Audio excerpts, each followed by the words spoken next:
60 years ago tonight, the nation was in shock trying to deal with the assassination of President John F. Kennedy.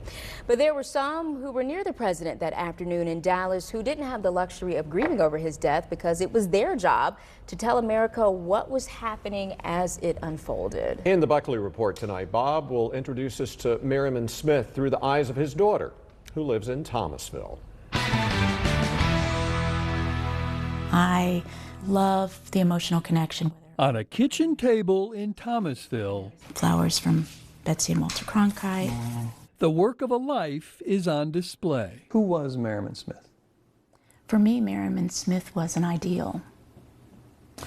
Merriman Smith was larger than life. He had done all of these great things, and he was going to be my father, someone that I grew up with. America knew Merriman Smith as the dean of the White House Press Corps, covering every president for 30 years, from FDR through Richard Nixon. He was the voice of the president as far as from a journalistic or newspaper standpoint. When you wanted to find out what was happening, you read Backstairs at the White House, his column. But he was also a doting father to Gillian, and along with Gillian's mother, the loves of each other's lives. Every once in a while, I'll go back and look at the letters between the two of them. And what I love is the way he wrote. The clean simplicity of it. Yes, he was dean of the White House Press Corps. Yes, he was the one who ended every press conference with, "Thank you, Mr. President."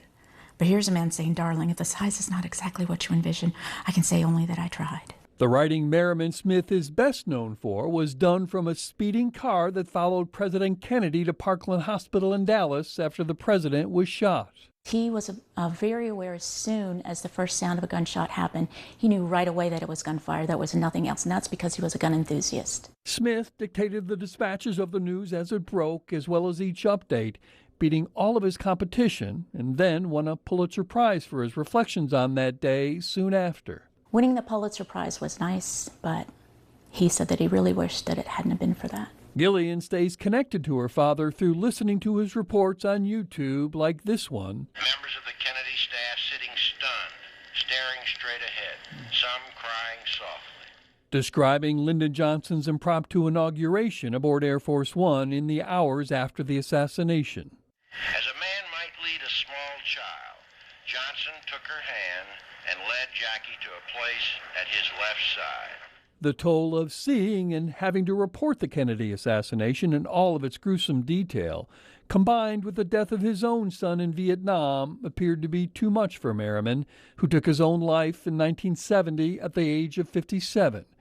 An important enough figure that President Nixon ordered the flag atop the White House to be lowered to half-staff. And although he never served in the military, Smith is buried in Lot 32 at Arlington National Cemetery next to his son. What would you say to him if he were here today? I wish you had waited a little bit longer. Why was it so much that you couldn't stay a little bit longer? Selfishly, I wish you could see me. What do you think of me? Do you think I'm smart? Do you think when I write stories or when I write articles or when I write press releases, do you think they're good? What do you think, Dad? In her heart, she knows the answer. And I think he says you're doing good. Bob Buckley, Fox 8 News. In recent years, the job of closing White House news conferences with Smith's "Thank you, Mr. President" has fallen to the center seat in the first row, which for years was the Associated Press reporter Helen Thomas.